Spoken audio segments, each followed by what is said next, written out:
Lynn from Move Food, and today I'm just going to be talking about what to do with your green tomatoes.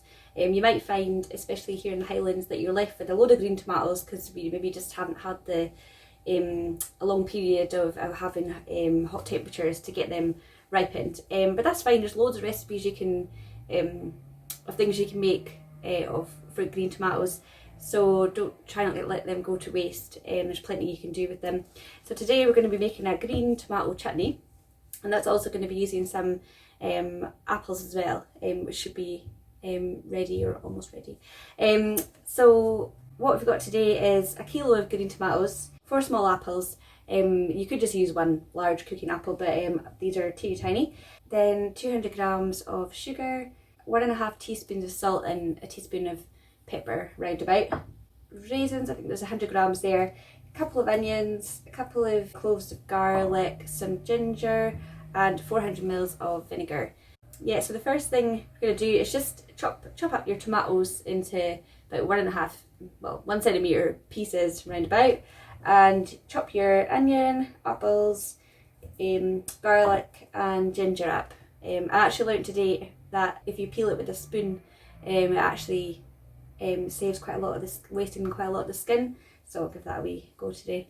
Yeah, and then we're just gonna basically fire it into a pot and let it do its thing, and that is how easy chutney should be.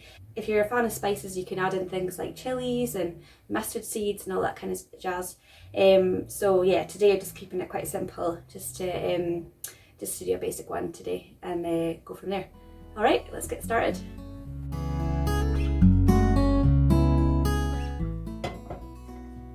So when you got everything chopped up, you're just going to add everything into your pan here at the same time. And that's going to cook away, bring it up to the boil first of all, and that's going to cook away slowly for about, I would say, 1.5 to 2 hours. And then you'll see when it's ready, when it turns into like a thick brown consistency.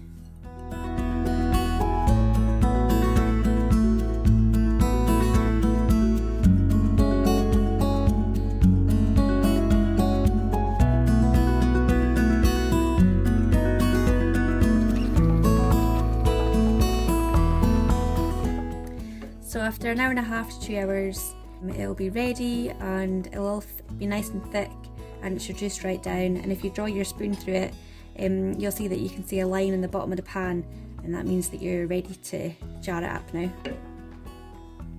So I'm just adding the chutney into the sterilised jars. So they're both hot at the time when you're putting them in there. The jars have just been washed with soapy water and then put in the oven cold and brought up to a temperature of about 140 degrees for about 20 minutes, and the lid's been boiled, so it should all be sterilised for putting this in. And make sure your chutney's hot when you're putting it into your jars, and then when you seal them up, everything's going to be nice and clean.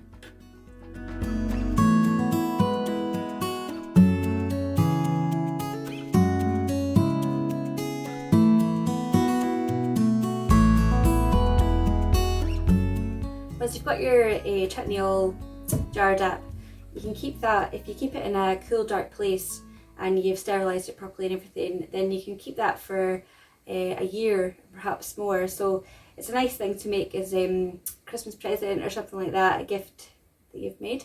And also once you open it, sort of advice is to keep it in the fridge and consume it within a few weeks. I mean, it's all different depending on your storage conditions. So but the best way to actually just check that it's okay is just by opening the lid and seeing what it's like.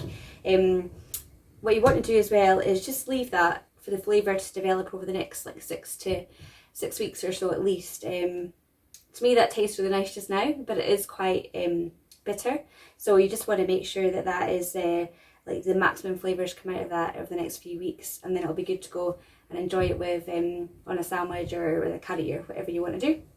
That's it really. Yeah, so it's a really good use of preserving green tomatoes which otherwise would go to waste.